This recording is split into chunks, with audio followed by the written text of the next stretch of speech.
دفاعی champion Argentina بھی FIFA world cup کے فائنل میں پہنچ گیا۔ سنسنی خیز مقابلے کے بعد انگلینڈ کو ایک کے مقابلے میں 2 گول سے شکست کا سامنا کرنا پڑا۔ ارجنٹینا نے 1 گول کے خسارے میں جانے کے بعد آخری لمحات میں کم بیک کرتے ہوئے یکے بعد دیگرے 2 گول کر کے فتح حاصل کی۔ انگلینڈ کی جانب سے اینتھونی گارڈن نے گول سکور کیا۔ فاتح ٹیم کی جانب سے فرنانڈیز اور مارٹنز نے گول سکور کیے۔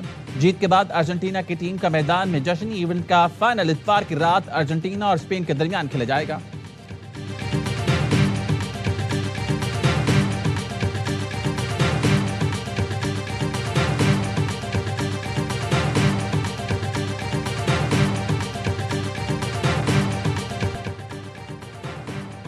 امریکہ کا ایران کے خلاف بحری ناکہ بندی پر سختی سے نفاذ جاری۔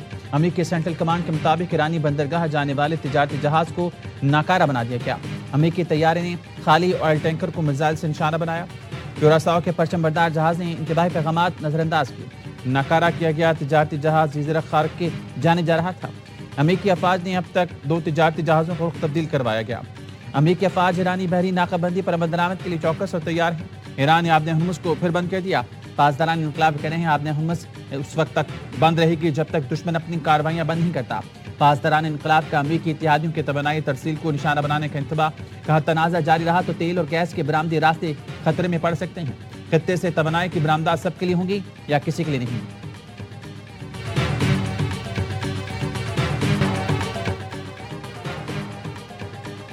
امریکہ کی ایرانی فوجی تنصیبات اور ساحلی علاقوں میں بمباری۔ امریکی سینٹ کام نے بیان میں بتایا 90 منٹ تک جاری آپریشن میں تنبت بزرگ جزیرے پر دفاعی نظام، کروز میزائل کے مراکز اور لانچنگ سائٹس کو نشانہ بنایا۔ حملوں کا مقصد ایران کی آبِ ہرمز میں تجارتی جہازوں پر حملوں کی صلاحیت کو کمزور کرنا ہے۔ امریکی حملوں میں 7 فوجی شہید، متعدد زخمی ہوئے۔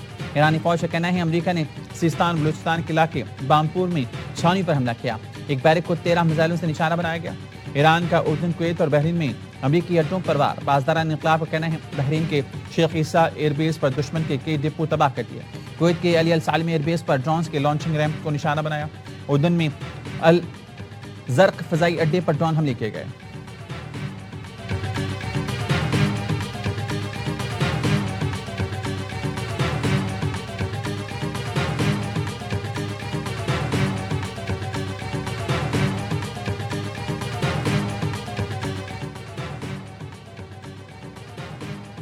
امریکی قومی سلامتی ٹیم نے ایران پر بڑے پیمانے پر بمباری کی تجویز دی۔ امریکی ویب سائٹ ایکزیوس نے بتایا سچویشن روم میں اجلاس کے دوران امریکی دفاعی حکام نے ٹرمپ کو ایرانی میزائل اور ڈرون سائٹس پر حملوں پر بریفنگ دی۔ امریکی صدر کو بتایا گیا پینٹاگون نے ایران کے خلاف فوجی مہم کی تیاریاں مکمل کر لی ہیں۔ امریکی صدر نے میناب اسکول پر حملہ AI قرار دیا۔ فاکس نیوز کو انٹرویو میں کہا مجھے نہیں لگتا میناب اسکول پر کوئی حملہ ہوا تھا۔ اسکول کی جو تصویریں سامنے آئیں وہ AI سے بنی ہوئی تھیں۔ ایران کے اسکول پر حملے میں 168 بچے شہید ہوئے تھے۔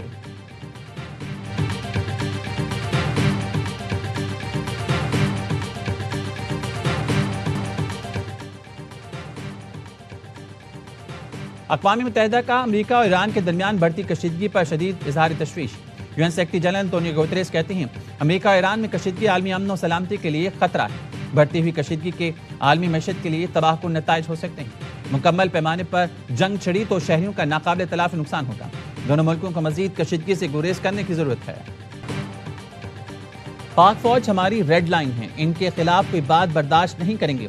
چیئرمین پیپلز پارٹی بلاول بھٹو کا مولانا فضل الرحمان کے بیان پر عمل۔ الفاظ کے درست چناؤ کا مشورہ دے دیا۔ آزاد کشمیر میں ٹکٹ ہولڈرز اور رہنماؤں سے خطاب میں کہا سیاستدانوں کو موجودہ حالات میں ذمہ داری کا مظاہرہ کرنا ہوگا۔ مار کے حق میں پاکستانی فوج نے بھارت کو عبرتناک شکست دی۔ فیلڈ مارشل عاصم منیر کی عسکری بصیرت کی دنیا معترف ہے۔ اسرائیل اور بھارت سمیت عالمی قوتیں پاکستان کے خلاف سازشیں کر رہی ہیں۔ دشمن کو ہمارے اندرونی حالات سے فائدہ نہیں اٹھانے دینا چاہیے۔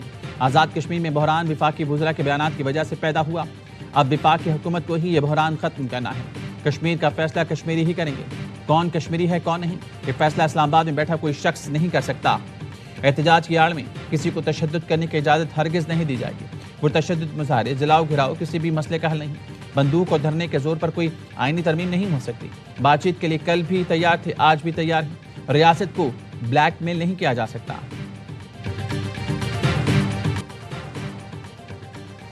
فی الحال امریکہ سے کسی بھی قسم کے مذاکرات کا ارادہ نہیں۔ ایرانی وزارت خارجہ کے ترجمان اسماعیل بقائی نے کہا اس وقت پوری توجہ ملک کے دفاع پر مرکوز ہے۔ امریکہ نے معاہدے کی خلاف ورزی کی، وعدے تب ہی مؤثر ہیں جب تک دوسری جانب سے ان کی تکمیل کی جائے۔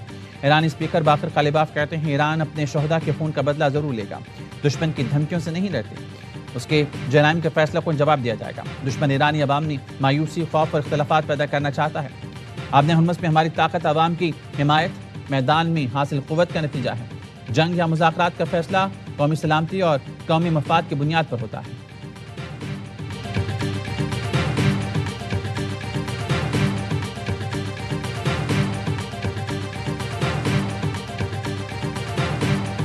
شہیدوں کی توہین کی اجازت کسی کو نہیں دیں گے، شہیدوں کے اہل خانہ اور بچوں سے معافی مانگتے ہیں۔ مولانا فضل الرحمان کے بیان پر حافظ طاہر اشرفی کا سخت رد عمل، کہا ہماری جوان سرحد پر تنخواہ کے لیے نہیں شہادت کے لیے کھڑے ہوتے ہیں۔ شہیدوں کی بات کہتے ہوئے حافظ طاہر اشرفی کی آواز بھر آ گئی۔ طاہر اشرفی کی قیادت میں قومی پیغام امن کمیٹی کے وفد نے وزیر اعلیٰ سندھ سے ملاقات، وزیر اعلیٰ نے قومی یکجہتی کے فروغ کے لیے پیغامی امن کمیٹی کی خدمات کو سراہا۔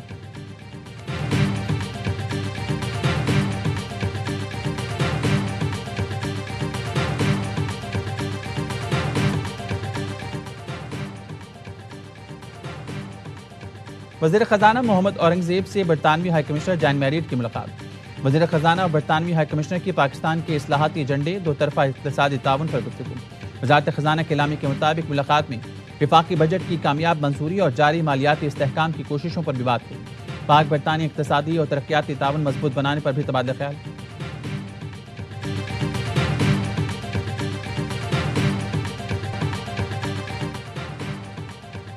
احتجاج کی ناکامی کے بعد کالعدم جوائنٹ ایکشن کمیٹی اونچے ہتھ کنڈوں پر اتر آئی۔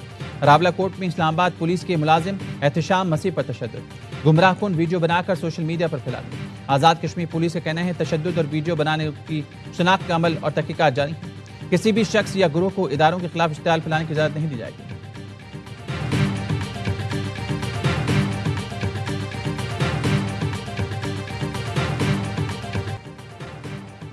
پاک فوج، ایف سی بلوچستان اور پولیس کا مشترکہ آپریشن شابان جاری۔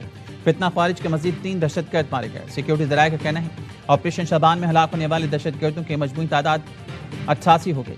5 جولائی سے اب تک مختلف آپریشنز میں 126 دہشت گردوں کو ٹھکانے لگایا گیا۔ وفاقی وزیر داخلہ کا دہشت گردوں کو عبرتناک انجام تک پہنچانے پر فورسز کو خراج تحسین۔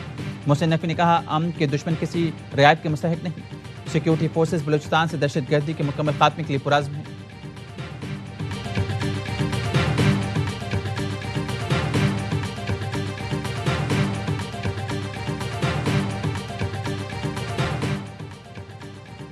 بلوچستان میں شابان کے علاقے سے 4 افراد کی لاشیں ملیں۔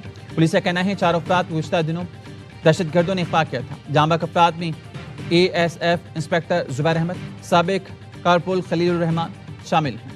نجی اسپتال کا سیکیورٹی ملازم محمد صادق اور پولیس کانسٹیبل شامل ہیں۔ 4 افراد کی لاشیں شابان میں ریسٹ ہاؤس سے ملیں۔ پولیس کانسٹیبل فرید اللہ زیارت کے علاقے کو اس کا رہائشی تھا۔ اہل خانہ کے مطابق فرید اللہ 25 جون کو ڈیوٹی پر جاتے وفات ہوا تھا۔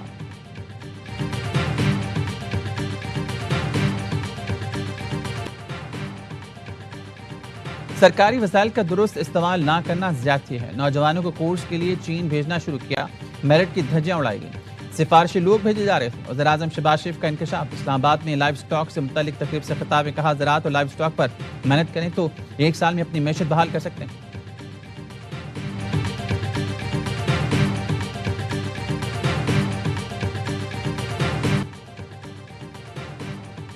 چنیوٹ میں کھیل کے دوران بھائی بہن کا جھگڑا جان لے گیا۔ کھیل کے دوران 7 سالہ نعمان کا 9 سالہ بہن مریم سے جھگڑا ہوا، جس کے بعد بچے نے گھر میں موجود پستول اٹھا کر فائر کر دیا۔ گولی لگنے سے مریم موقع پر ہی دم توڑ گئی۔ واقعے کے بعد گھر میں کوہرام مچ گیا، ماں سمیت اہل خانہ غم سے نڈھال۔ گاڑیاں ہیں باج کے اوپر رکھا ہوا تھا۔ یہ جو گاڑی ہے یہ ہمیں اسی طرح سے ڈیفنس میں جو ہے ایک مومنٹ اس کی ہمیں رجسٹر ہوئی، اس کو ہم نے وہاں پر روکا۔ 3 جو ملزمان ہیں تینوں کو ہم نے موقع پر سے گرفتار کر لیا۔ موبائل فونز ہیں، ان کے بیگز تھے، کچھ کیش جو ہے اس کی برآمدگی ہوئی۔ واردات میں جو پسٹل استعمال کیے گئے تھے وہ پسٹل بھی جو ہے وہ کراچی پولیس نے برآمد کر لیے ہیں۔ ڈاکٹر آکاش کمار قتل کیس میں ملوث 3 ملزمان گرفتار، سریش، رام چند اور انیل آدی جرائم پیشہ ہیں۔ کرمنل ریکارڈ بھی سامنے آ گیا۔ D I G south Asad Raza کی میڈیا بریفنگ بتایا ڈاکٹر آکاش کی ڈکیتی مزاحمت پر قتل کیا گیا۔ تینوں گرفتار ملزمان کا تعلق اندرون سندھ سے ہے۔ وزیر مملکت کھیلداس کوہستانی کی ڈاکٹر آکاش کی گھر آمد وزیراعظم کی طرف سے آکاش کے خاندان سے تعزیت و تعاون کا یقین دلایا. کہا ڈاکٹر آکاش کو بے دردی سے قتل کیا گیا. واقعے کی جتنی مذمت کی جائے کم. پوری ہندو برادری اس غم میں برابر کی شریک ہے. کوئی بھی پاکستانی تنسیخ شدہ یا زائد المیعاد نائکاپ پر پاکستان نہیں آ سکتا. دوہری شریعت رکھنے والے پاکستانیوں کے لیے نئی گائیڈ لائن جاری. وزارت داخلہ نے امیگریشن حکام کو آگاہ کر دیا. غیر ملکی پاسپورٹ کے ساتھ پاکستانی ویزا یا کارآمد نائکاپ کو لازمی قرار دیا گیا. سعودی عرب کے دارالحکومت ریاض میں گیس سلنڈر کا دھماکہ. 6 پاکستانی مزدور جاں بحق. 5 افراد کا تعلق مانسیرا سے ہے. ایک کا تعلق پنجاب سے ہے. سعودی حکام کے مطابق حادثہ اسی رات پیش آیا. جاں بحق پاکستانیوں میں محمد سعید، عابد حسین، عبد الرحمان، محمد سفیر اور محمد رستم شامل ہیں.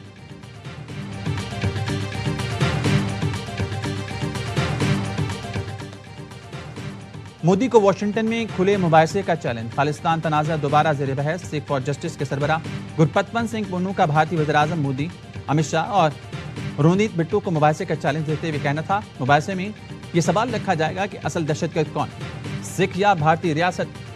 بھارت خالصتان تحریک کو دبانے کے لیے بیرون ملک کارروائیاں کر رہا ہے. گولیاں ریفرینڈم کے بیلٹ کو نہیں روک سکتی. جدوجہد جاری رہے گی.